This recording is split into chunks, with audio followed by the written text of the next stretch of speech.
দেবী গুপ্তমণিকে তুষ্ট করতে পারলে পূরণ হবে মনস্কামনা, এমনই বিশ্বাস ভক্তদের। যাই চাইবেন তাই পাবেন, হারানো জিনিস খুঁজে পাবেন।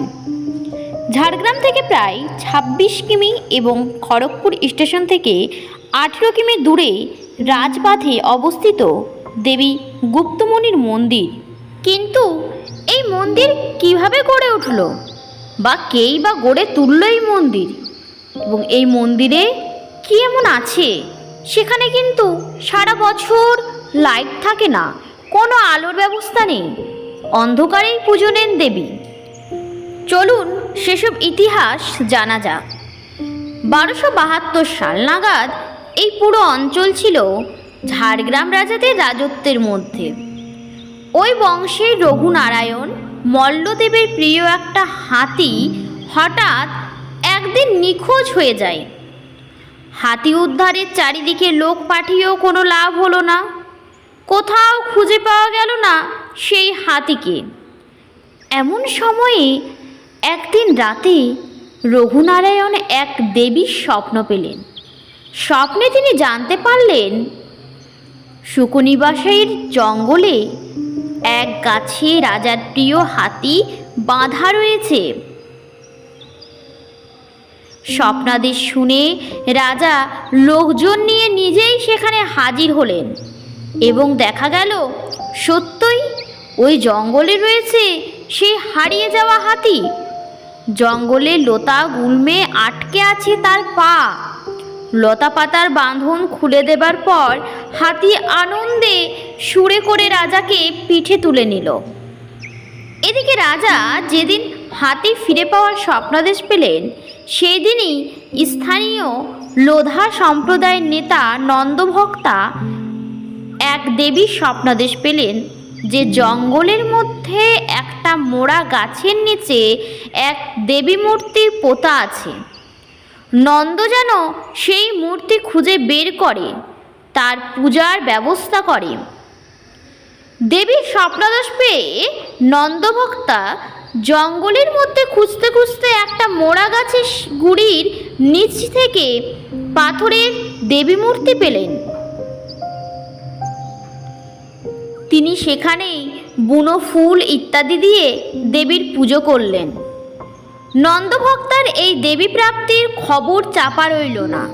গ্রামের লোকজন খবর পেল, তারাও এসে যোগ দিল দেবীর অর্চনায়।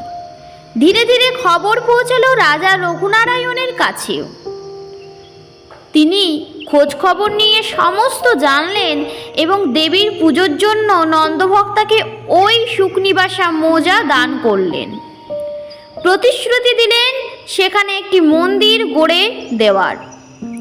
প্রতিশ্রুতি মতো একদিন মন্দিরও তৈরি হলো। ৭৪৫ বছরের পুরনো ওই মন্দিরটির কতগুলি অনন্য বিশেষত্ব রয়েছে। যেমন ১ নাম্বার হচ্ছে, অন্যান্য মন্দিরগুলোতে যেখানে পুজো হয় পুরোহিত দিয়ে, এখানে ঠিক উল্টো পুজো করেন সবর সম্প্রদায়ের কচিকাঁচা বা বড় ছেলেরাই। ২ নাম্বার হলো, এখানে দুর্গাপূজার নবমী ও দশমীতে বলি প্রথা রয়েছে। ৩ নাম্বার হচ্ছে, প্রতিমার জায়গায় বসানো হয় ঘট ও প্রতিমার জায়গায় পুজো হয় মেঝেতে বসানো পাথরের দেবীর। দুর্গাপূজার শেষে বিসর্জন দেওয়া হয় ঘট।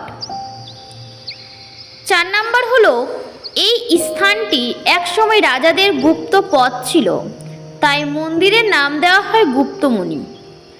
অন্য মতে দেবী গাছের নিচে গুপ্ত বা লুকিয়ে থাকে বলে দেবীর নাম হলো গুপ্তমণি। ৫ নাম্বার হলো, হারানো জিনিস ফেরত পাওয়া বা দুর্ঘটনা থেকে রক্ষা পাওয়া। গুপ্তমণির বাহ্যিক খ্যাতি যে কারণেই হোক না কেন, এর আড়ালে রয়েছে পরিবেশ রক্ষার এক কৌশলী প্রকল্প। ৬ নাম্বার হচ্ছে, আদতে আদিবাসী দেবতা হলেও গুপ্তমণি এখন সাধারণ মানুষের কাছে দুর্গা বলেই পরিচিত, কিন্তু এখানে লোধা সম্প্রদায়ের নন্দভক্তার উত্তরাধিকাররাই পূজারী। ৭ নাম্বার হচ্ছে, প্রতি শনি ও মঙ্গলবার দূর দূরান্ত থেকে ভক্তরা আসেন পুজো দিতে। সারা বছরই এই মন্দিরে পুজো হয়।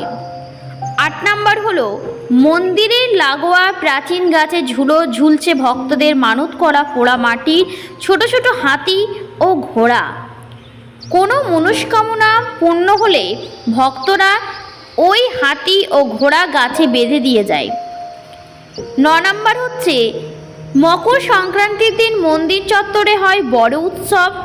আর 10 নাম্বার হচ্ছে গুপ্তমণি আদিবাসী লোধা সম্প্রদায়ের দেবী।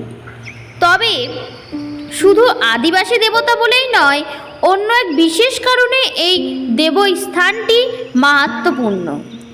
ছোট্ট একটি মূল পাথরের মূর্তি এখন গৌণ হয়ে পড়েছে, বদলে চোখ পড়ে ব্রাহ্মণ্যবাদীর উপাস্য দেবী দুর্গা ধাতু মূর্তি। 11 নাম্বার হলো এখানে মা বেশি আওয়াজ বা আলো পছন্দ করেন না।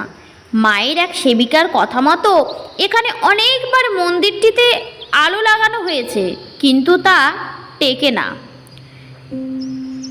12 নাম্বার হলো স্থানীয় মতে মায়ের অশেষ ক্ষমতা। ওনারা অনেকবার চেষ্টা করেও মন্দিরের ভেতরে কংক্রিট স্ল্যাব বসাতে পারেননি।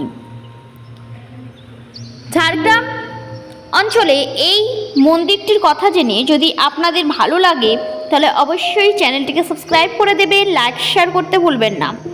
আরও যদি নতুন নতুন এরকমই মন্দির সম্পর্কে আপনারা জানতে চান তো অবশ্যই কমেন্ট সেকশনে একটা কমেন্ট করে জানাবেন এবং জয় মা লিখতে ভুলবেন না। আমার আজকে ছোট্ট ভিডিওটি এই পর্যন্তই। আপনারা ভালো থাকবেন, সুস্থ থাকবেন।